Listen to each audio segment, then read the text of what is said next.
ایک بھائی بیمار یا کمزور پڑ جائے تو دوسرا بھائی بنا اس کی پراپرٹی یا زمین خریدے اس کی مدد نہیں کر سکتا۔ جس رب نے ایک بھائی کو دوسرے بھائی کا سہارا بنا کر بھیجا ہے وہی ایک دوسرے کی شکل نہ دیکھنے کی قسمیں کھا لیتے ہیں۔ اور میں نے تو ایسا بھی دیکھا ہے کہ ایک بھائی مر گیا پھر بھی دوسرا بھائی اس کا چہرہ دیکھنے نہیں آیا۔ ایک بھائی دوسرے بھائی کے لیے کیا ہوتا ہے ہمیں کربلا والے بتا کر گئے ہیں۔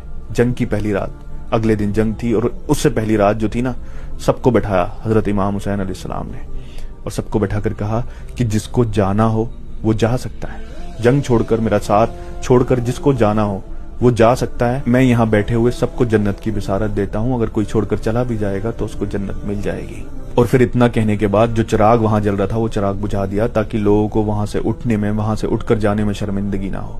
تھوڑی دیر بعد کہا کہ عباس چراغ جلاؤ، پھر چراغ جلایا تو کوئی اٹھ کر نہیں گیا۔ پھر سے یہ بات دہرائی کہ جس کو جانا ہو جا سکتا ہے، جنت ملے گی اس کو، میں گواہ ہوں اس بات کا۔ پھر سے چراغ بجھا دیا۔ تھوڑی دیر بعد کہا کہ عباس چراغ جلاؤ، یہ 3 بار کیا، کوئی بھی وہاں سے نہیں گیا۔ یہ دیکھیے حضرت امام حسین کو اپنے بھائی حضرت عباس پر یہ بھروسہ تھا کہ سب جا سکتے ہیں، میرا بھائی عباس نہیں جا سکتا، اس لیے بار بار کہا کہ عباس چراغ جلاؤ۔ حضرت عباس جب شہید ہوئے نا کربلا کے میدان میں، دونوں بازو کٹے ہوئے تھے، پورا شریر چھلی ہوا تھا تیروں سے، دشمنوں نے اتنا چھلی کر دیا تھا، اور جب زمین پر گرے تو اپنی بھتیجی کے لیے محبت، کس کے لیے پانی لینے گئے تھے؟ اپنی بھائی کی بیٹی کے لیے۔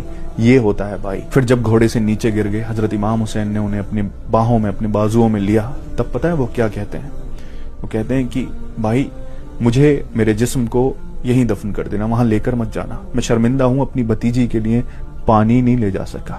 یہ تھا بھائی دوسری بھائی کی اولاد کے لیے۔ اور جب وہ شہید ہو گئے، حضرت امام حسین نے اپنے مبارک چہرے کو آسمان کی طرف اٹھا کر کہا کہ یار اب میری کمر ٹوٹ گئی، یعنی میرا بھائی چلا گیا۔ یہ بتایا کہ ایک بھائی اگر بھائی کا ساتھ چھوڑ کر چلا جائے تو اس کی کمر ٹوٹ جاتی ہے۔ یہ سہارا بھائی کا ہوتا ہے، اور جو سہارا بھائی دے سکتا ہے دنیا میں کوئی اور دے ہی نہیں سکتا۔ لیکن افسوس اس دنیا نے، اس پاور کی ہوس نے، اس دولت نے بھائی کو بھائی کا ہی دشمن بنا